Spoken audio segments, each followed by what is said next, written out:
पे से जो लोग नरेंद्र मोदी को अभी भी सपोर्ट करते हैं उनकी भयंकर तरीके से आंखें खुलने वाली हैं।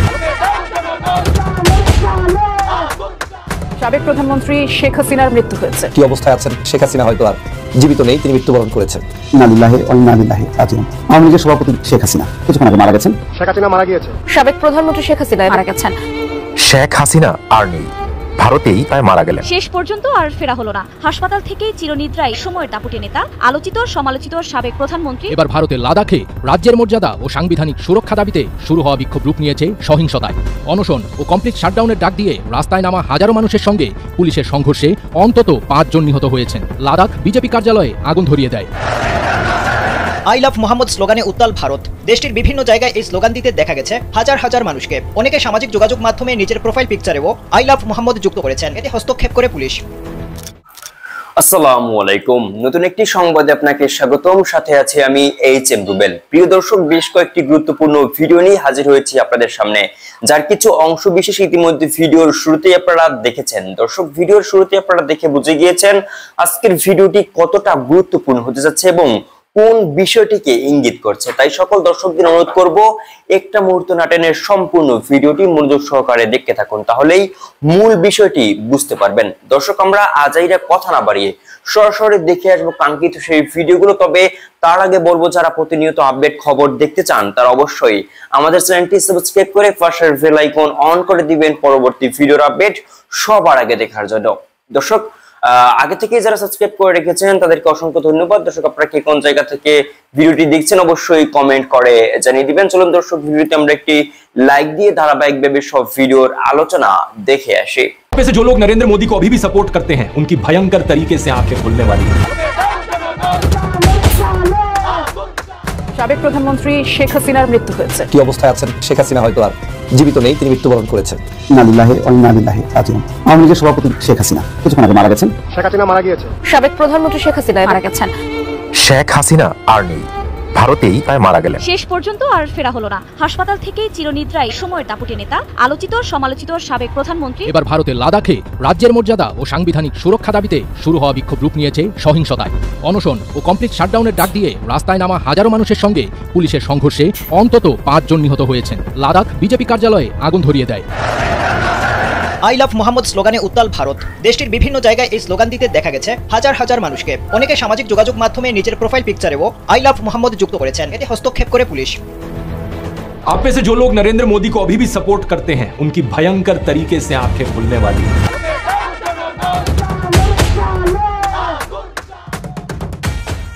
নেপালের ছাত্র আন্দোলনে সরকার ক্ষমতাচ্যুত হওয়ার পরপরই ভারতীয় বিভিন্ন রাজ্যে শুরু হয়েছে জেনজি আন্দোলন, যার ফলে বিপাকে পড়েছে মোদি সরকার। বিহারের পর আসাম, ভারতেও ছড়িয়ে পড়েছে ছাত্র আন্দোলনের আগুন। দেশটির বিভিন্ন রাজ্যে বিভিন্ন দাবিতে রাস্তায় নেমে আসছে হাজার হাজার মানুষ। গত মঙ্গলবার চাকরি প্রত্যাশীদের আন্দোলনে অচল হয়ে পড়েছিল বিহারের বিভিন্ন এলাকা। এবার বিক্ষোভে উত্তাল হয়ে উঠেছে দেশটির আরেক রাজ্য আসাম। অবস্থা যখন এই, তখন প্রশ্ন উঠেছে যে শ্রীলঙ্কা, নেপাল ও বাংলাদেশের প্রধানমন্ত্রীর মতো ভারতের প্রধানমন্ত্রী গুজরাটের কসাইখ্যাত নরেন্দ্র মোদীর গদিও কি নড়েচড়ে উঠবে? তাকেও কি হেলিকপ্টারে করে পালাতে হবে দেশ ছেড়ে? বুধবার সন্ধ্যায় রাজ্যের তিনকুশিয়া জেলায় মোরান সম্প্রদায়ের প্রায় 20,000 মানুষ রাস্তায় নেমে আসেন। তাদের দাবি, অবিলম্বে মোরানদের তফসিলি উপজাতি মর্যাদা দিতে হবে। অল মোরান স্টুডেন্টস ইউনিয়নের নেতৃত্বে এই বিক্ষোভ শুরু হয় তালাব, কাকোপাথার ও মার্ঘেরিটায় ধারাবাহিক কর্মসূচির মাধ্যমে। এরপর তারা তিনসুকিয়া শহরে এক বিশাল সমাবেশ করেন। ভারতীয় প্রধানমন্ত্রী নরেন্দ্র মোদীর আসাম সফরের ঠিক আগে এই বিক্ষোভ পুরো শহরকে নাড়িয়ে দিয়েছিল। বিক্ষোভকারীরা হুঁশিয়ারি দিয়ে বলেন, আগামী 72 ঘন্টার মধ্যে সরকার যদি স্পষ্ট কোনো পদক্ষেপ না নেয় তবে 15 সেপ্টেম্বর থেকে শুরু হবে ব্যাপক অর্থনৈতিক অবরোধ। না জানে বিজেপি কে লিয়ে কौन सी मुसीबतें सिर उठाए खड़ी होंगी। ফ্রি প্রেস জার্নালের প্রতিবেদনে বলা হয়েছে, চতুর্থ দফা শিক্ষক নিয়োগ পরীক্ষা ঘিরে তীব্র উত্তেজনা দেখা দিয়েছে বিহারে। শূন্য পদের সংখ্যা ব্যাপকভাবে কমিয়ে দেওয়ার প্রতিবাদে গত মঙ্গলবার বিক্ষোভ করেন হাজারো চাকরি প্রত্যাশী। ওই দিন সকাল থেকে প্রায় 3,000 মানুষ পাটনা কলেজ প্রাঙ্গণে জড়ো হয়ে মুখ্যমন্ত্রী নীতিশ কুমারের বাসভবনের দিকে মিছিল শুরু করেন। কেতন মার্কেট, বকরগঞ্জ, গান্ধী ময়দান, জেপি গোলাম্বার হয়ে ডাকবাংলো স্কয়ার পর্যন্ত ওই মিছিল চলায় রাজধানীর বেশ কিছু এলাকা কার্যত অচল হয়ে পড়ে। চাকরি প্রত্যাশীরা স্লোগান দিতে দিতে দাবি করেন, সরকারের পূর্ব প্রতিশ্রুতি অনুযায়ী 15 সেপ্টেম্বরের মধ্যে 1,20,000 শিক্ষক নিয়োগের বিজ্ঞপ্তি দিতে হবে। তাদের অভিযোগ, সরকার প্রতিশ্রুতি থেকে সরে এসেছে। মাত্র 1 বছরের মধ্যে ভারতের আশেপাশে যা ঘটছে তা ভারতের কাছে, ভারতের শাসক শ্রেণীর কাছে খুবই চিন্তার বিষয়। শ্রীলঙ্কা থেকে বাংলাদেশ আর এখন নেপাল পর্যন্ত ভারতের প্রায় সব প্রতিবেশী রাষ্ট্রে রাজনৈতিক পালাবদল হচ্ছে গণবিক্ষোভ বা গণ অভ্যুত্থানের মধ্য দিয়ে। সব মিলিয়ে খুব একটা ভালো পরিস্থিতিতে নেই মোদি সরকার। চারিদিক থেকে উঠছে আন্দোলনের স্ফুলিঙ্গ, যা মোদি সরকারের কপালে ফেলেছে চিন্তার ভাত। মোদির গতি কি হবে তা তো সময় বলে দিবে। এবার জেনজি আন্দোলন ভারতে, তাই প্রশ্ন জেগেছে, এবার কি গদি হারাবেন মোদি? চিন্তার ভাঁজ স্পষ্ট হয়ে উঠেছে মোদি সরকারের কপালে। তবে কি এবার নরেন্দ্র মোদিকেও পালাতে হবে ভারত ছেড়ে? এমনিতেই যুক্তরাষ্ট্রের সাথে বেশ টানাপোড়েন চলছে মোদি সরকারের। এর মধ্যে অভ্যন্তরীণ উষ্ণতা বৃদ্ধি কোনো ভালো লক্ষণ নয় ভারতের জন্য। কোনো বিশেষজ্ঞ তো ভারতে সেনা অভ্যুত্থানের কথাও বলছেন, কারণ দীর্ঘদিন ক্ষমতায় থেকে বিরোধী দল ও মতকে দমন করে আসছে মোদি সরকার, যা সেনাদের অন্দরমহলেও নাকি আলোচনা সমালোচনার সৃষ্টি করেছে। মাত্র 1 বছরের মধ্যে ভারতের আশেপাশে যা ঘটছে তা ভারতের কাছে, ভারতের শাসক শ্রেণীর কাছে খুবই চিন্তার বিষয়। শ্রীলঙ্কা থেকে বাংলাদেশ আর এখন নেপাল পর্যন্ত ভারতের প্রায় সব প্রতিবেশী রাষ্ট্রে রাজনৈতিক পালাবদল হচ্ছে গণবিক্ষোভ বা গণ অভ্যুত্থানের মধ্য দিয়ে। এবং সেগুলো যখন শুরু হচ্ছে, বোঝাও যাচ্ছে না যে ওই ছোট্ট ইস্যুগুলো হঠাৎই এক বিরাট চেহারা নেবে।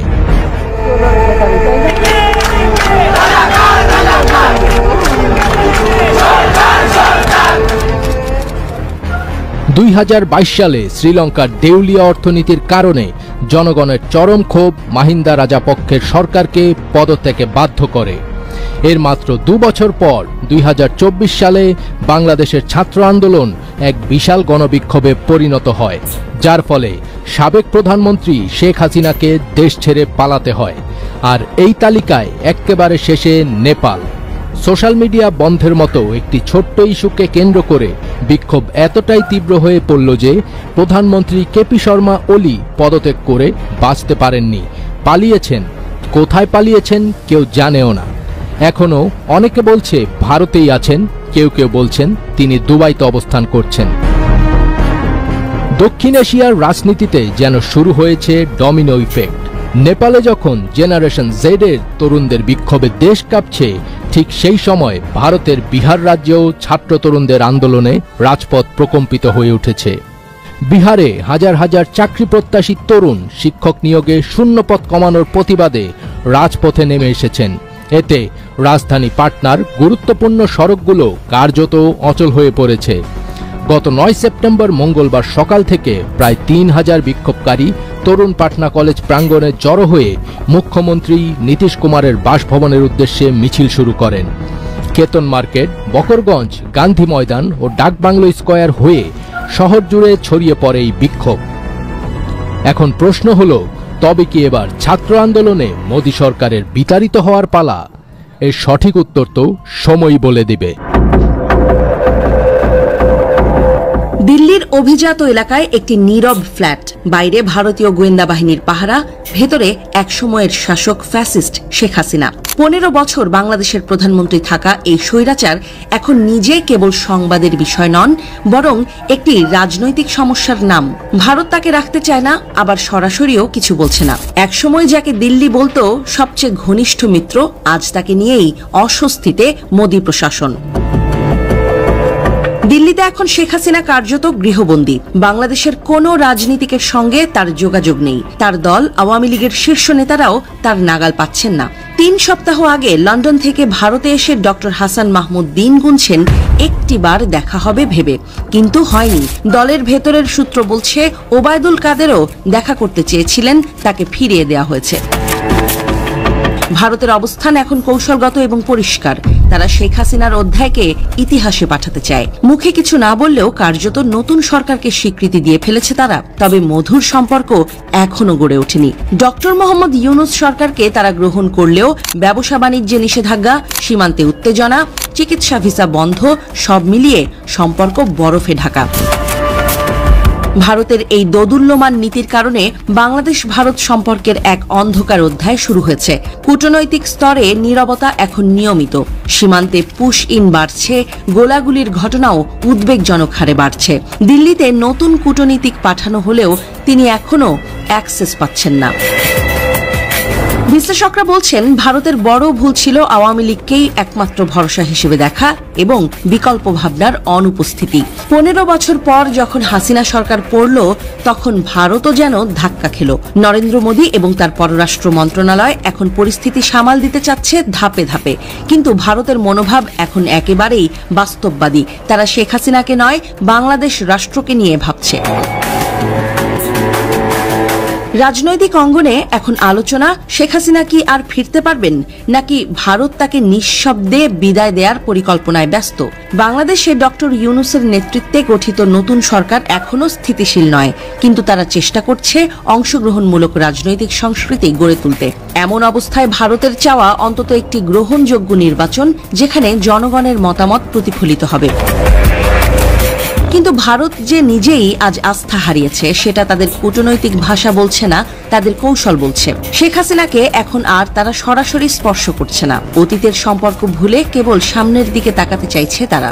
এই পরিস্থিতিতে শেখ হাসিনার ভূমিকা ইতিহাসে কিভাবে লেখা হবে তা নিয়ে বিতর্ক থাকতেই পারে। কিন্তু এটুকু নিশ্চিত, ভারত ও হাসিনা দুপক্ষই এখন পরস্পরের কাছে বিব্রতকর অতীত।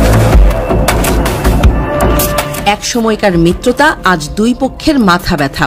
হাসিনা আজ ভারতের রাজনৈতিক বোঝা, আর ভারত বাংলাদেশের জনগণের চোখে হয়ে উঠেছে এক দালালি শক্তি, যারা দেশের রাজনীতিতে হস্তক্ষেপ করে নিজেদের স্বার্থ হাসিল করতে চেয়েছিল, শেষমেশ ব্যর্থ হয়েছে। গল্পটি এখানেই শেষ নয়, বরং শুরু হতে যাচ্ছে এক নতুন অধ্যায়, যেখানে দিল্লির ছায়া থেকে বেরিয়ে বাংলাদেশ খুঁজবে নতুন পথ।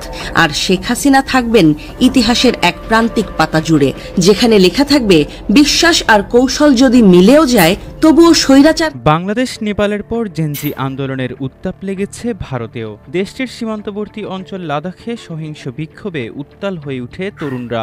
এই সময় দেশটিতে ক্ষমতাসীন ভারতীয় জনতা পার্টি তথা বিজেপির আঞ্চলিক কার্যালয়েও আগুন ধরিয়ে দেয় জেনজি বিক্ষোভকারীরা, আর এতে পুলিশের গুলিতে নিহত হয় অন্তত 4 জন। মূলত লাদাখকে পূর্ণ রাজ্যের মর্যাদা ও অঞ্চলটির জন্য সাংবিধানিক সুরক্ষা দেওয়ার দাবিতে গত 6 বছর যাবৎ আন্দোলন করছে বাসিন্দারা। এমনটা নিশ্চিত হলে লাদাখের জনগণ স্থানীয় সরকার নির্বাচনের ক্ষমতা পাবে। 2019 সাল থেকে অঞ্চলটি সরাসরি কেন্দ্রীয় সরকারের অধীনে শাসিত হচ্ছে। 2019 সালে জম্মু কাশ্মীরের বিশেষ সাংবিধানিক মর্যাদা কেড়ে নেয় কট্টর হিন্দুত্ববাদী বিজেপি শাসিত সরকার। সে সময় রাজ্যটি মুসলিম সংখ্যাগরিষ্ঠ কাশ্মীর উপত্যকা, হিন্দু সংখ্যাগরিষ্ঠ জম্মু ও লাদাখ অঞ্চলে বিভক্ত ছিল, যদিও লাদাখে মুসলিম ও বৌদ্ধ উভয়ের সংখ্যা প্রায় 40% করে। রাজ্যের মর্যাদা কেড়ে নেওয়ার পর মোদী সরকার রাজ্যটিকে দুটি পৃথক কেন্দ্রশাসিত অঞ্চলে ভাগ করে। একটি হলো জম্মু কাশ্মীর, যেখানে বিধানসভা রয়েছে, অন্যটি লাদাখ, যেখানে কোনো বিধানসভা নেই। উভয় অঞ্চলই কেন্দ্রের অধীনে পরিচালিত হয় এবং ভারতের অন্য রাজ্যের মতো পূর্ণ ক্ষমতা ভোগ করে না। তবে জম্মু ও কাশ্মীরের বিধানসভা থাকায় স্থানীয় জনগণ অন্তত প্রতিনিধি নির্বাচন করে দিল্লির কাছে নিজেদের দাবি জানাতে পারে। লাদাখের মানুষের সে সুযোগও নেই। লাদাখের 90% বেশি মানুষ তালিকাভুক্ত অনগ্রসর জনগোষ্ঠী বা তফসিলি উপজাতি হিসেবে চিহ্নিত। সে কারণেই লাদাখকে ভারতের সংবিধানের 6ষ্ঠ তফসিলে অন্তর্ভুক্ত করার দাবি উঠেছে। কিন্তু মোদী সরকার এতদিন ধরে লাদাখের জন্য না রাজ্যের মর্যাদা দিয়েছে, না 6ষ্ঠ তফসিলের আওতায় বিশেষ সুরক্ষা দিয়েছে, যার ফলে সরকারি চাকরিতে লাদাখের বাসিন্দাদের প্রবেশের পথ বন্ধ হয়ে গেছে। লাদাখের সাক্ষরতার হার 97%, যা ভারতের জাতীয় গড় 80%-এর চেয়ে অনেক বেশি। কিন্তু 2023 সালের এক জরিপ বলছে লাদাখে স্নাতক পাস তরুণদের 26.5% বেকার। এটি জাতীয় গড়ের দ্বিগুণ, আর এসবের ফলশ্রুতিতেই বুধবার লাদাখিদের ক্ষোভ বিস্ফোরিত হয়। লেহ অঞ্চলের শিক্ষাবিদ ও রাজনৈতিক বিশ্লেষক সিদ্দিক ওয়াহিদ জানান, লাদাখে যা ঘটছে তা ভয়াবহ। লাদাখকে যেদিকে ঠেলে দেয়া হচ্ছে তা আরও ভয়ের। তার মতে গত 6 বছরে লাদাখিরা উপলব্ধি করেছে তাদের পরিচয়ের উপর কী ধরনের হুমকি নেমে এসেছে। ওয়াহিদের ভাষায় লাদাখের অধিকার ছিনিয়ে নেওয়া হয়েছে। সেই অধিকার ফেরত পাওয়ার ব্যাপারে বাসিন্দারা দৃঢ় অবস্থানে রয়েছে। রাজনৈতিক বিশ্লেষক ওয়াহিদ জানান, 2019 সালে মোদী সরকারের পদক্ষেপ এখন ভারতকে নতুন হুমকির মুখে ফেলেছে। এইবার লাদাখেই অভ্যন্তরীণ হুমকি তৈরি হয়েছে। তিনি উল্লেখ করেন, ভারত দীর্ঘদিন ধরে কাশ্মীরকে অসন্তুষ্টির কেন্দ্র হিসেবে মোকাবেলা করছে। এখন তার সঙ্গে লাদাখকেও মোকাবেলা করতে হবে। লাদাখের ইতিহাসে এটি সবচেয়ে বড় সংঘর্ষ, যার ভিত্তিতে কেন্দ্র সরকার আগামী 6 অক্টোবর লাদাখি প্রতিনিধিদের সঙ্গে বৈঠকের আহ্বান জানিয়েছেন। এর আগেই সহিংসতার ঘটনায় উত্তেজনা আরও ছড়িয়ে পড়েছে। গত 2 সপ্তাহ ধরে স্থানীয় পরিবেশ কর্মী সোনম ওয়াংচুক লাদাখে রাজ্যের মর্যাদা ফিরিয়ে দেওয়া এবং সংবিধানের 6ষ্ঠ তফসিলের আওতায় অন্তর্ভুক্তির দাবিতে অনশন করছেন। 3 বছর ধরে কেন্দ্রীয় শাসনের বিরুদ্ধে ক্ষোভ জমছিল স্থানীয়দের মধ্যে। 2019 সালে 370 ধারা বাতিলের পর লাদাখকে আলাদা কেন্দ্রশাসিত অঞ্চল হিসেবে ঘোষণা করা হয়েছিল। প্রথমে অনেকেই এই সিদ্ধান্তকে স্বাগত জানালেও অল্প সময়ের মধ্যেই রাজনৈতিক শূন্যতা ও সাংবিধানিক সুরক্ষার অভাব নিয়ে অসন্তোষ বাড়তে থাকে।